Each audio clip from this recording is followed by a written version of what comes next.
Welcome to this mock mediation, which has been produced by the Family Mediation Council as part of Family Mediation Week 2021.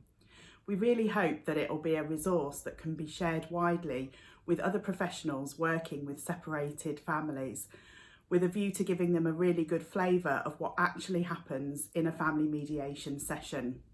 You'll shortly be meeting Elaine Richardson, a real-life Family Mediation Council accredited mediator. Today, she'll be working with Will and Sarah, played by actors.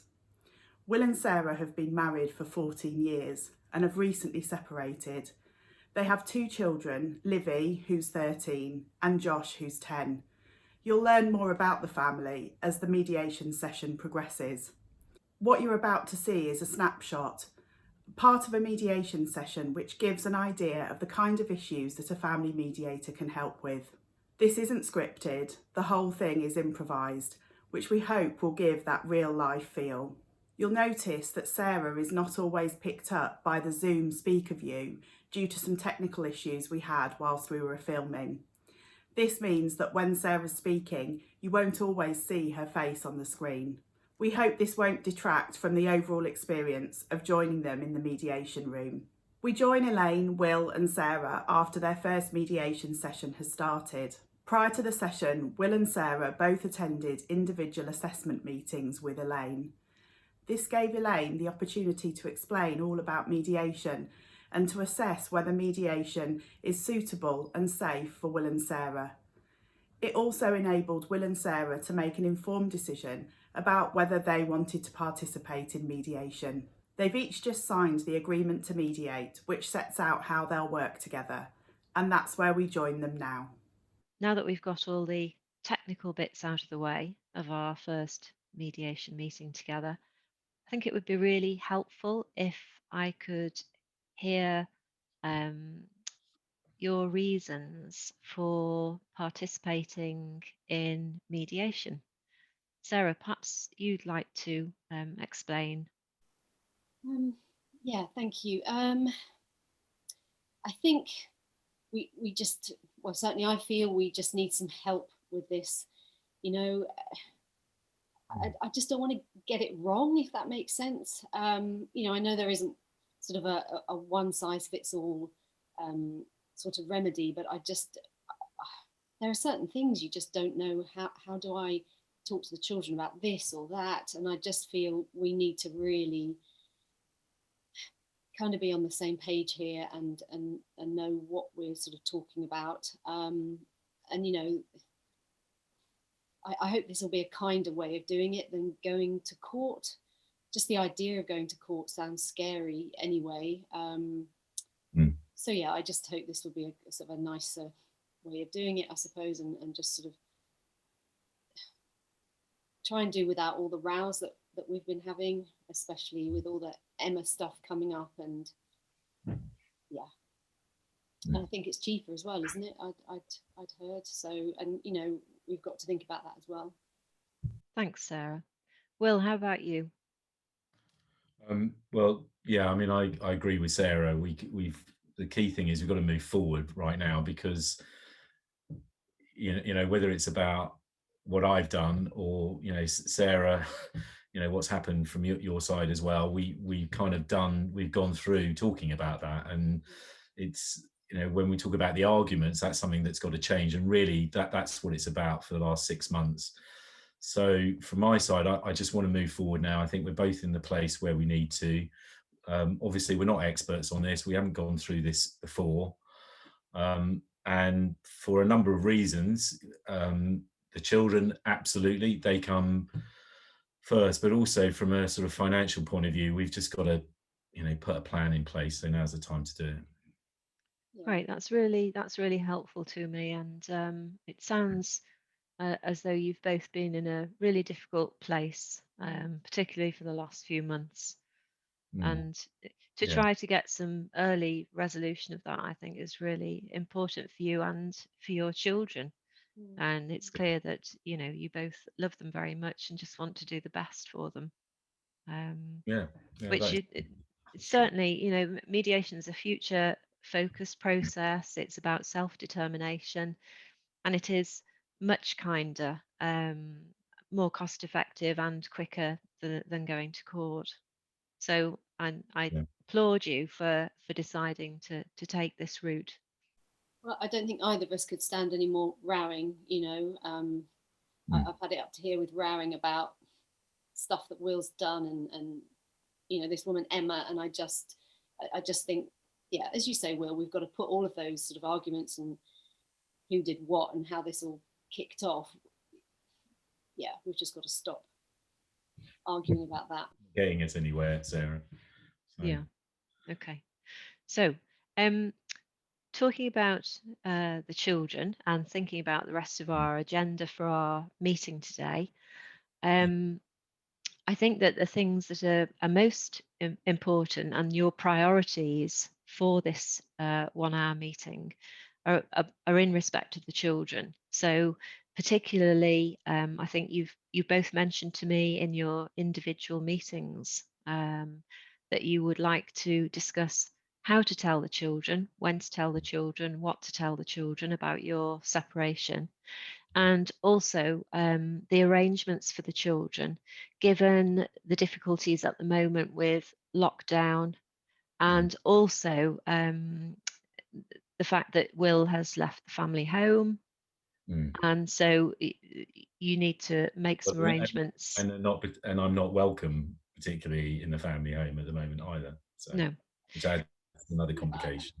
I don't think that's very fair. I mean, it's not that you're not welcome. I just don't think it really works with you being there. It's, you know, we agreed that you were going to leave the house. Well, you threw me out, Sarah. You threw me out. Let's be, you know. Well, are you surprised after everything I've learned? I didn't want you under our roof. You know, it's okay. I'm just making the point, Sarah. I'm just making the point that it you know, you threw me out. So and it's difficult. One of the complications is, you know, me coming around and spending time at all with Livy and Josh. That's, you know, so in terms of moving forward, that's not an option, I think, that's really workable. Well, I think that we'll definitely move on to talking about those arrangements, given that you're living in separate households.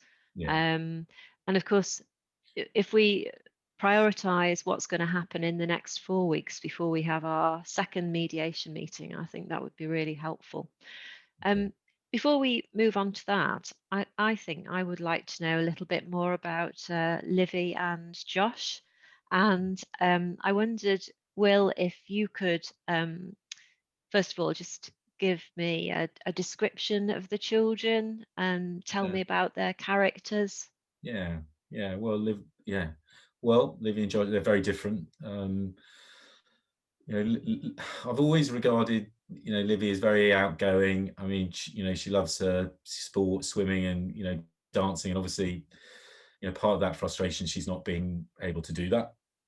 Yeah, because of lockdown, that's really difficult. Yeah, and that's, you know, that's an activity that, you know, I would take her to swimming on, you know, the weekend and midweek, because she used to go on Wednesdays.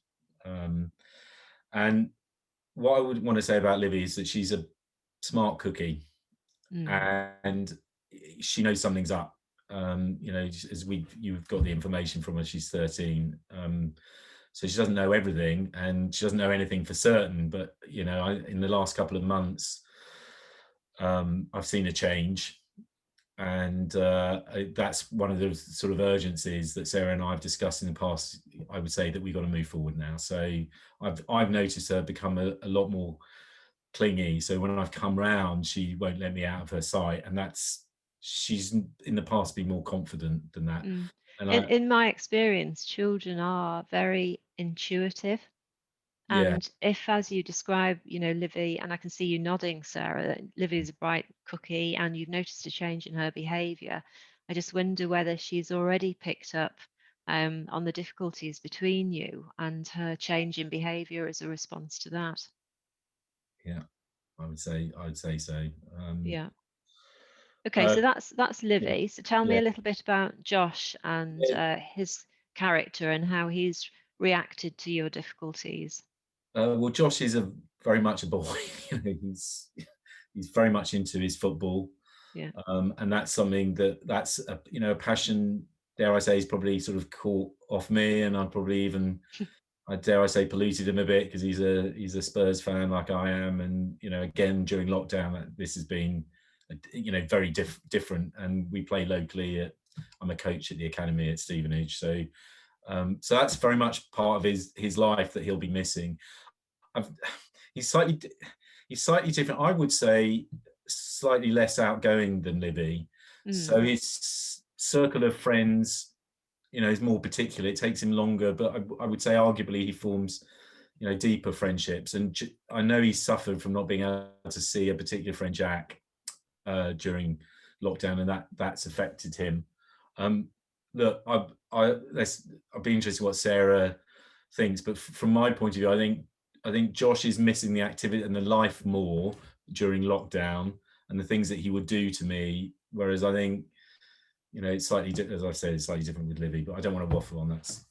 That's great. That's great, Will. I can see you nodding to a lot of what Will's just said, Sarah. What would you add to that? Do you agree with Will's analysis of the children? Yeah, I mean they're great kids, but they are very different. For me right now, I mean, I agree, as Will says, Livy is a smart cookie, and she knows something's up. I mean, it's not normal, is it really, for your father to no longer be living in the house? Whatever we've told her, we've said it's because of work, Yeah. And because of shifts and needing to sleep during the day, all of that. But yeah, she's not stupid, and I suppose that goes back to what I said in the beginning. This is why I want to get this right, because I don't want to be, I don't want to have it thrown at me in years to come. Well, you lied to us, you weren't honest. But I need to know how much we can be honest. Anyway, I think she's quite moody. She's quite aggressive with me at the moment. No, that's difficult. Yeah, and I think that's a different experience to what Will's having. She's clinging with him, whereas with me, there's a lot of kind of, anger there, I think, aggression, a lot of answering back or not answering at all, and then just going off to her room. And that's really hard for me to deal with. It's hard as well, because it's difficult to know exactly what's led to a change in that behaviour. I mean, she's a 13-year-old girl, so she could well be going through puberty. So what can you put down to that? What can you put down to the difficult atmosphere that has been at home and Will then moving out? What can you put down to the pandemic and the lockdown?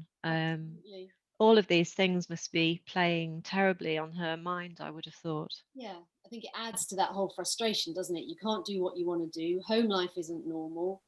Well, Sarah, we've talked about this before. Look, again, I don't want to get into the blame thing, but also it's about how we behave towards them. So, I know, I appreciate, you've been under stress, but sometimes snapping at her isn't necessarily, it's going to add to it, isn't it? So, I mean, I have the luxury of not seeing her every day, but I think there are benefits. Once this is sorted, I think it's going to be easier, because I said before, I'm not sure you're helping the situation. Yeah, but come on, it doesn't help when you come round in the evenings or see them at the weekends, and you spoil them with stuff. So you go and buy them things they don't need. What else? What am I meant to do? But anyway, okay. Yeah, look. Well, I think actually, bad cop, isn't it? Literally, and it's just that's not fair, because I have to deal with her on the day to day, and you're getting a different experience. Very often, Libby needs cheering up, Sarah. I think that what's really important is to look at it from the perspective of Livy and Josh. Yeah. Okay. And also, I think that presenting a united front for them is going to give them the most security in these difficult circumstances. Should we move on to how you are going to tell the children that your separation is permanent, when you're going to do it, and how you're going to do it? Can you just tell me what thoughts that each of you has had? Will, would you like to start? Yeah. This is quite daunting. Yeah. Most parents find that is the case. I've got a number of questions in my head, like, you know, do we tell them together? And when I say together, I mean not only, you know, myself and Sarah, but also Libby and Josh together, because whether it's the same, I don't know. This is one of the reasons I'm here. What I do know for sure is they're going to have some questions that are going to throw back, and I'd like your advice on being ready for that. My instinct is that we should just keep it as honest and as simple as possible, and we should do it quickly and probably in the next 4 weeks. In fact, actually, I would say yeah. So that's Okay. don't know what Sarah. That's good to know, Will. Sarah, what about you? Yeah, I this is the bit that sort of scares me, because I don't know where to start. Yeah. And exactly as Will said, I'm assuming we do it together, as long as we can. Will and I do it together, as long as we can sort of remain calm and civil. But yes, do we sit the children together, or do we do it separately? Because there's a big difference between them in terms of personality, but in terms of age as well. Yeah. So I don't know, and I just don't want to get this wrong. So perhaps I can give you some helpful information here. You've talked about possibly doing this together and whether the children should be together when you have this difficult conversation. My experience tells me that to talk as soon as possible is the best thing. There's no one right best time. That if you are able to give clear messages about arrangements for the children and a coherent plan, and you are able to give the same message, then obviously it's best if you do that together. So I think I'd say talk as soon as possible. There's no one right best time. Be direct in the words that you use. So for example, don't try to soften the blow or skirt around the difficulties. You need to be clear, and obviously avoid blame and be able to manage your emotions.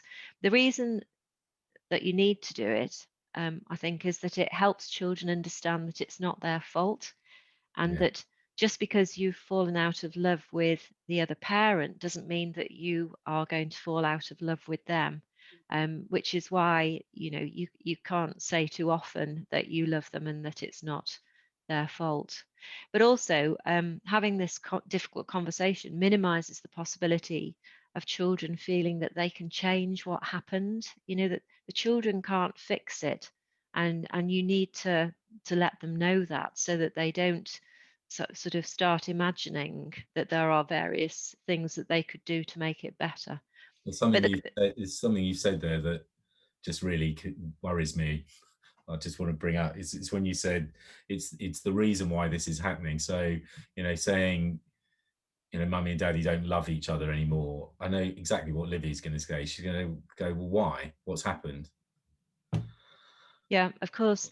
And then we're going to, for me, there's a risk of bringing Livy into the round of arguments that Sarah and I have had for the last 6 months. So, well, one of the things you could do, Will and Sarah, is to have a meeting beforehand, so that you can, in a way, sort out a script that the two of you can stick to, and you could come up with explanations, really simple explanations, such as, two good people aren't always good for each other, and you can probably say, you've seen that we have had some difficulties and struggles. I'm sure that you've been aware of that, and this is a really difficult place that we find ourselves in, but we have to do the best with this situation. And the main thing is that we want to reassure the two of you, that we'll always be your parents, we'll always love you, and we're going to help you in the best possible way to manage this change in our family. yeah. Sarah, I can see this is upsetting for you. Yeah, it is. You don't imagine you'll ever have to, say these things. I think my thing would be, exactly as you said, Elaine, if we say, you know, mum and dad don't love each other anymore, or you know, we've fallen out of love, but we love you, I can just hear her saying, how do I know you're not going to fall out of love with me? You know, we row. How do I know you're not going to stop loving me? Was there? I think that's where we present a united front. You know, at that point, I think that's when both of us, so that they see that we agree about that. I think the thing to do is don't fall into the trap of not saying anything just because it's difficult. I think that you know, always looking at it from the children's perspective, from their point of view. I mean, just imagine what they would say if they were in the room with you now. Well, Livy won't let Terry it would. go. Elaine, Livy won't let us say nothing. Josh will probably retreat into himself and not say much. It's quite usual to have different reactions from different children. You've already described their characters, and they are, you know, completely different, aren't they?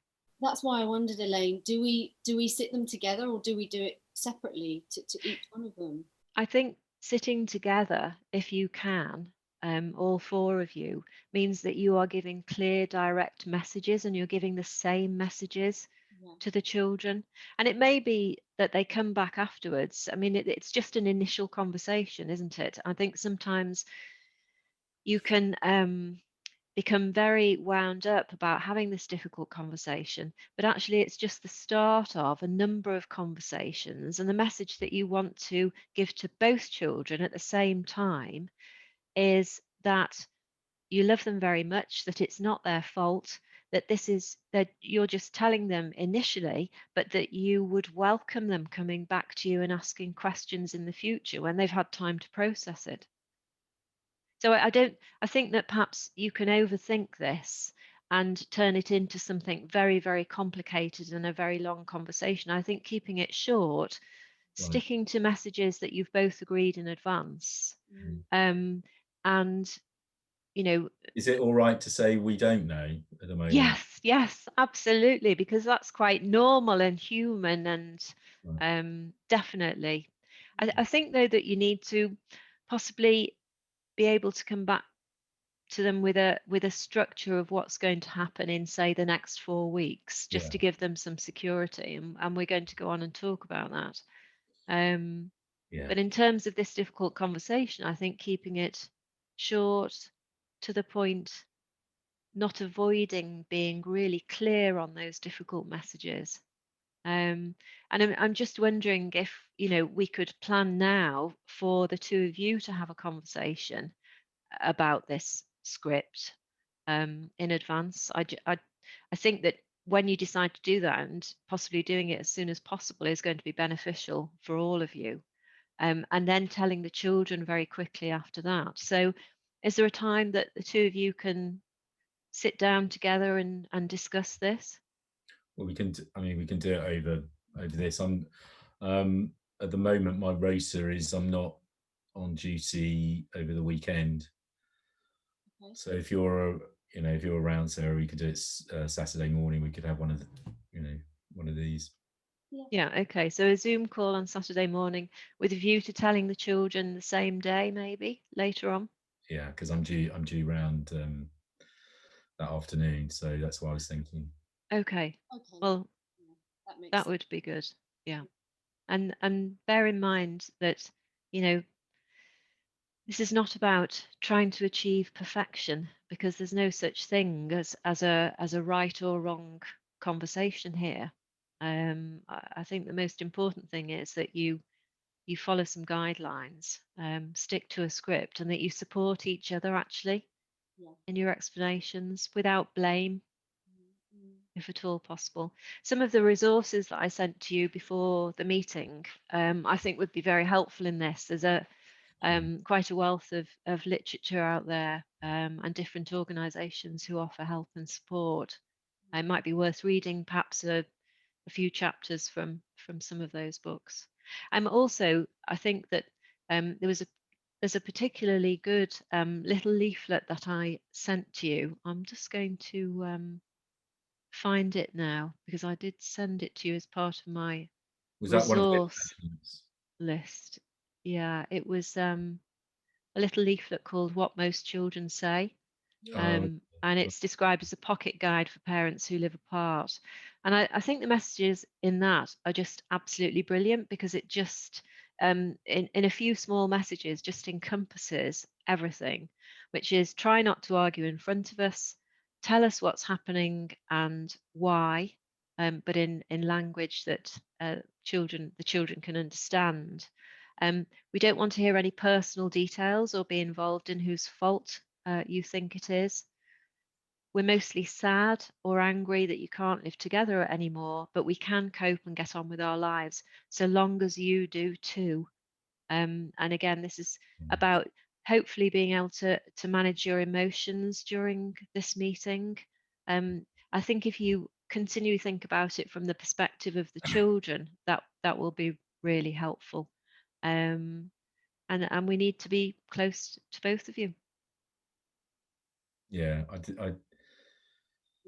you know, Sarah, I think there's a risk also. We can't just make it all right, because, you know, Libby is going to get emotional over this, and we can't just try and make it all right there and then. I think we just both got to agree.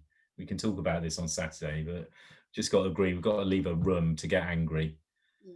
Yeah, I think be prepared for a variety of reactions, and some reactions that may surprise you. I mean, it may be that it's so much to take in that Livy becomes quiet. It may be that Josh is so upset that he becomes very angry. So I think just being prepared for that, and perhaps rather than feeling that you have to go into some lengthy sort of explanation, decide what your core message is and then stick to it and be a bit like a record stuck in a groove, so you can just repeat those same things. Again, as I said before, you can just keep saying how much you love the children, that you know this change is difficult for them, and you can acknowledge their hurt or their anger, however they present to you, and then just say that this is not your fault. All those messages are definitely worth repeating, I think, from the parents that I've spoken to. This is my experience. And I suppose just making it clear that they can talk to us about it again at any other time down the road. Yeah. Then I suppose, kind of less is more in a way, maybe, when we first speak to them. Then, as you say, just stick to the kind of core message, and then they'll maybe come to us when they.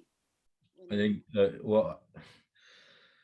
Sarah, don't take this the wrong way, please, but because we've been down this road before, but there's a risk, because you are at home with both of them, that you'll end up talking to them more about this than I can, and I think that's just a risk, because you're going to find yourself getting drawn into a discussion because I'm not around. I'm not going to be around as much that I'm not. So I think Will, what support do you think you can provide to Sarah, having identified that as a potential issue? Okay, yeah, no, look, that's a fair. I think when I'm with them, I'm going to say, let's just say that we both own this. We both are responsible for, talking to them about it equally, so it doesn't turn into I never talk about it, or Sarah feels that she's got to answer all the questions. But what I can't have, Will, is you then, when you come and pick them up at the weekends or whatever, you swoop in like this, I don't know, superhero who's going to save the day by making them laugh. I mean, you said earlier that Livy often needs cheering up. Well, that's not my fault, but I don't want you suddenly sweeping in like you're the cat's pajamas and you're here to save the day, because then that I'm not allowed to make my daughter laugh or cheer her up. No, I'm not talking about that. I'm not. I'm talking about buying her stuff that she doesn't need, but stuff that she might want that I, don't necessarily think is appropriate or whatever. But don't spoil them and then make me look like the old dragon who's left kind of, the strict one at home, and you just, it's a holiday when dad's around, because that's not fair, because I will have to deal with all of the fallout from this. Yeah, as you say, I'm here dealing with it most of the time. Well, that was Well, Elaine's point, that you shouldn't have to deal with it. yeah, Or, and I hopefully, said that you'd have to deal with it all. Yeah, hopefully, Sarah, there will be things that Will can do to support you. Yeah. And it's early days in this, isn't it? It's really early days, and I suppose I thinking about just as an analogy, if you're learning to dance the waltz, you don't start off perfectly, do you? You'll start off treading on each other's toes, and it's only practice that's going to help you. And this is about starting off on the right foot and knowing that these conversations are difficult, and perhaps giving each other a little bit of leeway, even though the trust has broken down in your relationship. Always bearing in mind that, I can see how much you are devoted to these children and you want to Yeah. put their best interests first. And perhaps if you keep coming back to that, that will assist you in your own difficult conversations about this.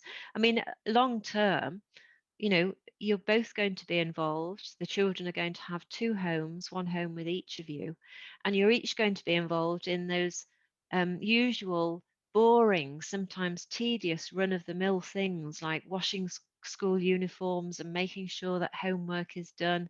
And that responsibility is for both of you. It doesn't just fall on the shoulders of one parent. I think perhaps that was the point you were trying to make, Sarah, that at the moment that's how you're feeling, that you're left with a lot of the run of the mill stuff. But I think, Will, you do appreciate that, don't you? Yeah, look, Sarah, I do, right? It's an inevitability of the situation that, to all intents and purposes, I'm staying with a mate at the moment, and I can't see them that often. So, look, I get it. I do think, Elaine, that this is why we need an interim plan, frankly, because even if it's not something permanent, because at the moment, Sarah, I don't think you're wrong, because I do feel that I've got to be like that. So, okay. Okay, well, that's a good point at which to move on to these interim arrangements for the next 4 weeks until we can meet again. Yeah. So I know how difficult it's been because of the lockdown, as we've touched on. Livy and Josh have not been able to go to their usual sporting activities. So I think you said Livy's swimming club that she usually goes to with you, Will, and also Josh and his football. So taking into account that they're not able to do that, trying also to take into account Will's shifts and the fact that he's now living somewhere else. I just wondered what thoughts each of you's had about the arrangements for the next 4 weeks. Will, perhaps it would be helpful if you could start, because obviously you've got your shift pattern to take into account. And also, perhaps you could tell us a little bit about your friend's house where you're staying. Yeah, I mean, so I'm staying with Rob, and it's, what can I say? It's another 3-bedroom, semi. So it's not, it's pretty large. He normally rents out rooms, but because of the lockdown, he hasn't been able to, with students and things, that hasn't, he hasn't been able to do that. So that's why it's been pretty convenient. Look, I think because of the recency and the rawness of this, we're not in a good place, because I've been going round, to our family home and trying to do visits there. The other option is my parents, but they live in London, and there's all sorts of complications, Elaine, because London is not in a good place in terms of, No, absolutely. I suppose my question then is to Sarah. Just Sarah, do you know Rob? Do you know where his home is? Yes, I Yeah. do. Yeah. Oh, he's a lovely guy. I mean, Will's known him for years, so I guess I have as well, if I think about it. Yeah. Absolutely. So I was just thinking about the possibility of the children going to spend time with Will at Rob's house, and how you would feel about that, Sarah. Yes, as I say, he's a nice guy. Is he going to want to have 2 kids hanging around? I don't know. I mean, he's always been lovely with them. Well, it may be that Rob can make himself scarce whilst Will is there with the children. Will, what do you think? Do you think that's a possibility? Yeah, look, in the short term, yeah, Sarah knows, there are other, other plans that I've been, thinking about, because I need my own place. I don't want to, Rob, we're okay at the moment, but it's going to come a point where, Rob will want his house back and stuff. So, I'm thinking about, renting somewhere, which is another option.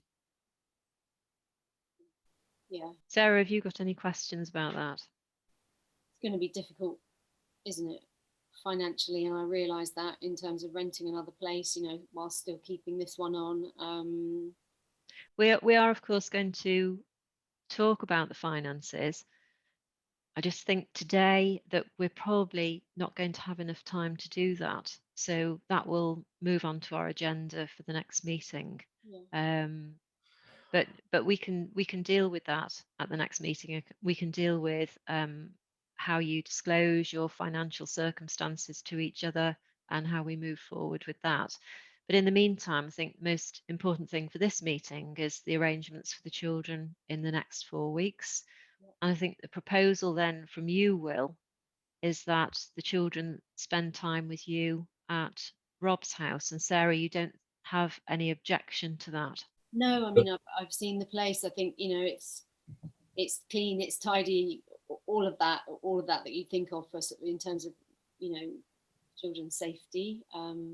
Yes, I mean, it will have to be structured in terms of, what nights does it happen, in terms of just school the next day, or currently homeschooling as we're doing at the moment. So we've got to think about all the logistics of it. But Yeah, no, it's and look, I just, for the sake of openness, I mean, something else, in maybe a matter of weeks, that I've been, discussing renting with, someone else, and it's whether, how Sarah feels about that, because that could very well be, the next thing that happens. So look, Sarah, as we're here, we might as well talk about it. So you know what I'm talking about, don't yeah, you? I do. And I think you renting a place with her is a whole different kettle of fish.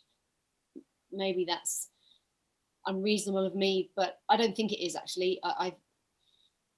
So what? Okay, right. So what are you saying? Are you saying that if Emma and I move in together, that I can't see Livy and Josh? I mean, because now is the time for these things, these difficult conversations to happen.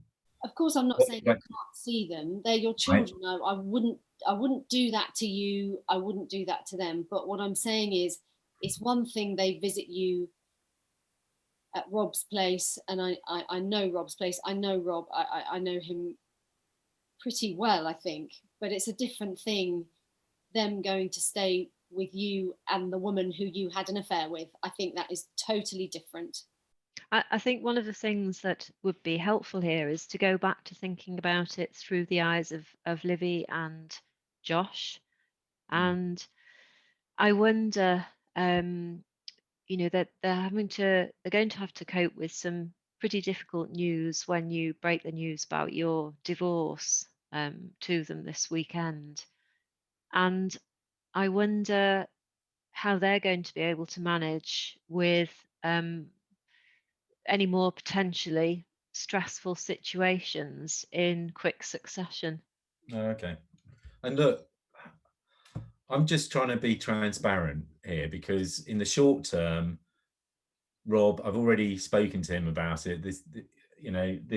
I just didn't want Elaine, to be too convenient, because it might be that this time next month, because of the financial situation, obviously, with Emma, there's two incomes, because I know you want to talk about finances, another time, but I'm still got a mortgage to pay.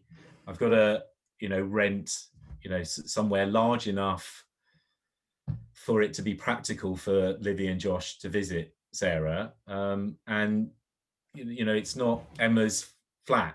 that's not what we're talking about here. So I just think we've got to start having that conversation about what happens. Does, what are the rules around that, Elaine? Does that's all. Well, it is very transparent of you, Will, to Okay. talk about this now. However, this may be something that the two of you wish to manage Okay. on behalf of the children. Yeah. So, just going back to what I said previously, looking at it from their point of view, they're Okay. going to have to come to terms with the fact that their parents are divorcing, that means a real big change in their family, that they will need to ask you questions about, and you will need to manage all of that. And I think doing it from their perspective, doing it in a staged and very much parent managed way is Yeah. going to be the best thing for them. And not And to complicate it on Saturday with any of I think that would be your difficulty if you went into the realms of moving in with Emma at that stage. Well, also, you know what will happen, Will, if you go and say, not only are mum and dad splitting up, but I'm moving in with Emma, she's going to come right back at you and say, is this why you split up then? Because of Emma? And you need to be prepared, because that's gonna hit you. That's gonna be like a smack in the face if she clocks onto that. And of course, that's one of the things the two of you wish to avoid, is going down that blame route. Because also, Sarah, it's not quite as simple as that, is it? So that's. I'm not saying it is. I'm just saying what will come out with. These are. I know it hasn't been simple. None of this has been simple. It's a whole flipping mess. But I think she's going to turn around and go, okay, so you're splitting up because you're moving in with another woman. All right. Look, that's a fair comment. All right.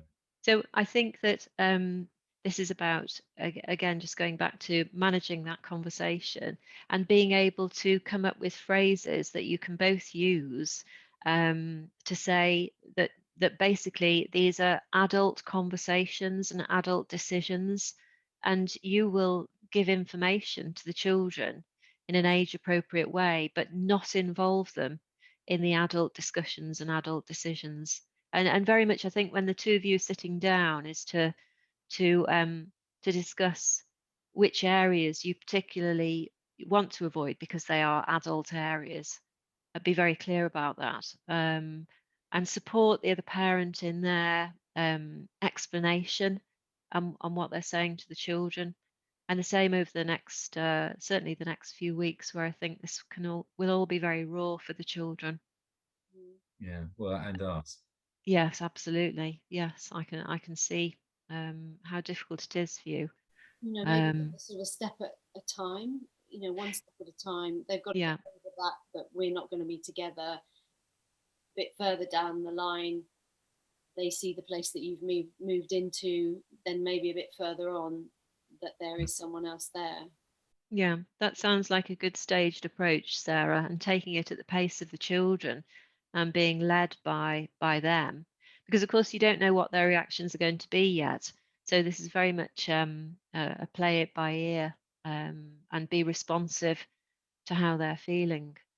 But we can certainly go on to discuss the finances at the next meeting. This is all very much like one big pieces of one big jigsaw puzzle that are absolutely interrelated, because they're all matters that involve your family. And it's a question of just prioritizing what we need to deal with immediately and then moving on and working through the other issues. So looking now in particular at the arrangements that you're going to put in place for the next 4 weeks. Yeah. I can see that usually Livy would be at swimming club with you, Will, on a Wednesday evenings and Saturday afternoons. I'm just wondering whether to try to keep some of that same routine, whether that would be a good basis, starting point for your arrangements. Yeah, and I've already sort of spoken at work about it's a hard conversation to have, because obviously the situation policing wise is just changing daily. And where we're based in Herts is being pulled into the situation in London, as you can imagine. But there is some sympathy or empathy, or whatever the word is, that I need as much structure as I can. So I've been cut some slack, sorry, is what I'm trying to say. So over just No, that's great. let you and Sarah know that, you know, within what's reasonable, I can put a little, particularly over the next, you know, few weeks, I've asked for a little bit of consistency. So we'll see how that pans out. But Sarah, Okay. equally, you know, because this was arguably the start of the trouble, you know, my job hasn't changed. You know, what I do, it's, you know, so I you know, just don't, you know, just be mindful of that. That's all I can ask, because, you know, we're in a situation where we just don't want that to affect, you know, the children's view of either of us. I'm just wondering, Will, based on the earlier discussion that we had about you being able to take on some homeschooling responsibilities if your shift system allows that.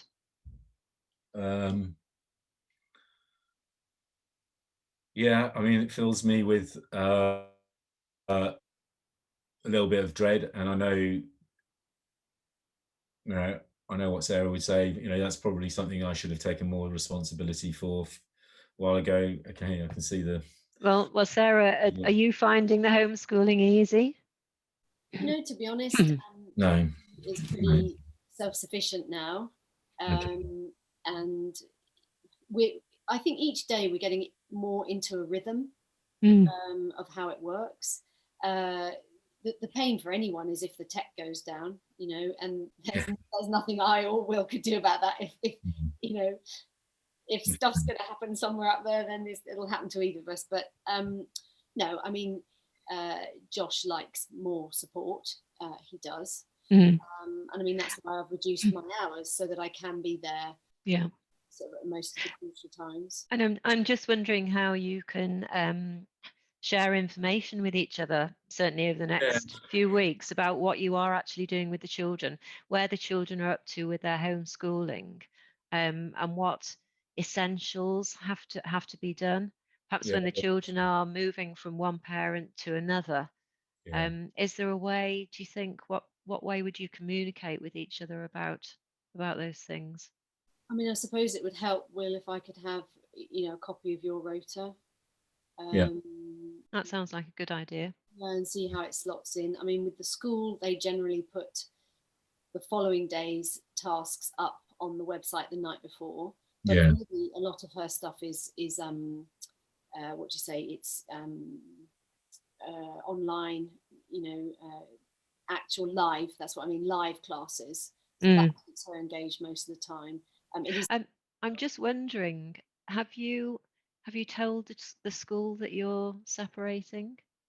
No, and actually I was going to ask you that, Elaine. Is that something we should do? I think that would be a really good idea.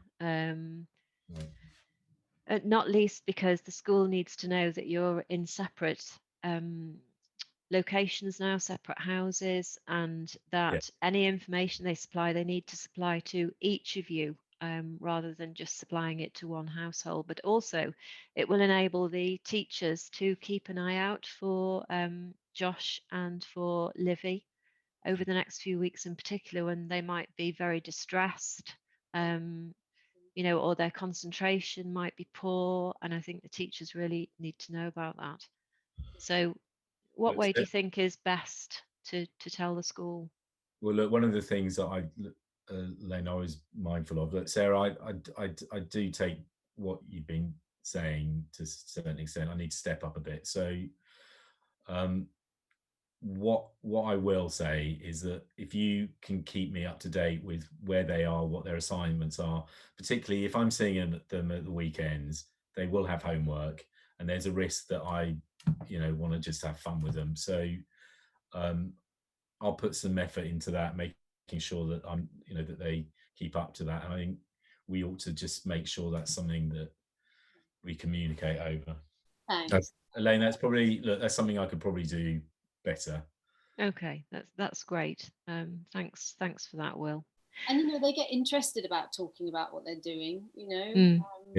So yeah, that would be great. Thanks. There are quite a few apps now that are available to assist separated parents in your situation. I know that some platforms, They'll give you a shared calendar, which I think is really useful, and also a way in which you can communicate with each other on a secure email type basis, which would, I think, help with all of this and with all these practical arrangements. So would I know that I've put something in my resource list. Would one of you like to take the lead on finding something and recommending it to the other? Is one of you more techie than the other? Yeah. Can I just on that point, just a tricky, subject here. Can we just be very mindful of social media, Sarah? So in terms of Facebook, I know there are moments of where tempers are frayed or whatever, but I think we just got to be we've got to agree that we are very careful about what gets posted on Facebook and Instagram. I think that's a really good point, Will, because of course Livy in particular, given her age and understanding, that could really adversely affect her, couldn't it, if things are posted? Oh yeah, absolutely. I wouldn't do that. No, absolutely not. That's really good that you can give each other that reassurance. Okay. Yeah. But at the end of the day, this is private what's going on, isn't it? And I don't know. All right. Yeah, okay. I just wouldn't want to do that, because if I post something on Facebook, how do I know who's going to see it? Emma might see it. Yeah, exactly. So I don't want her knowing anything about my private life. So no, absolutely not.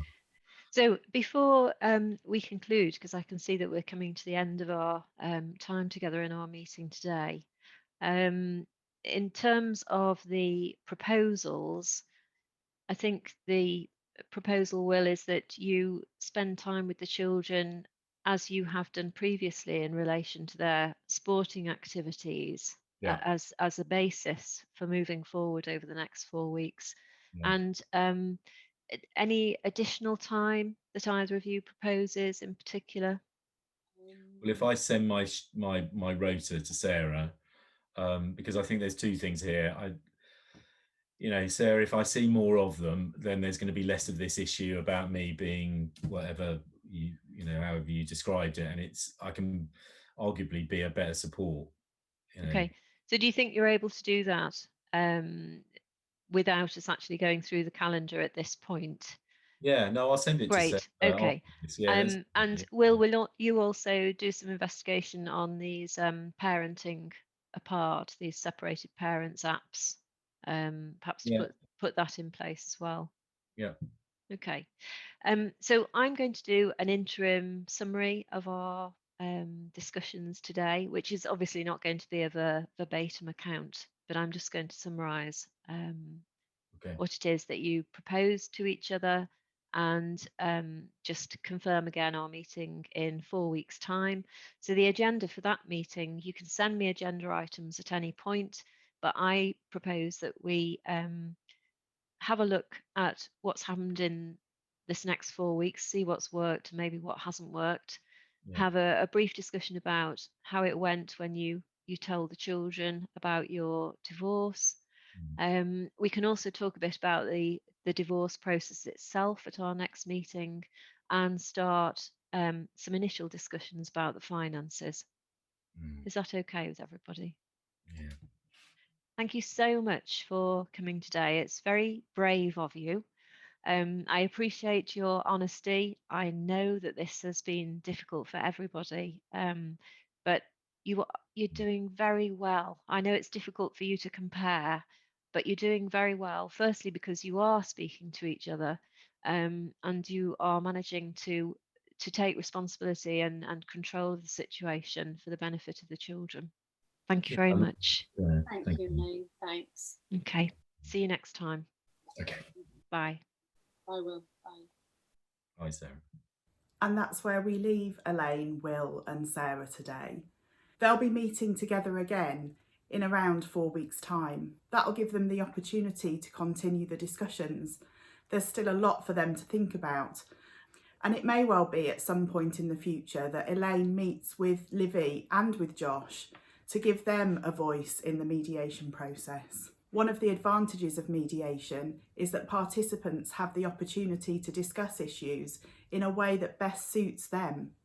It's their agenda and their decisions. To find out more about family mediation, you can visit the Family Mediation Week website, www.familymediationweek.org.uk.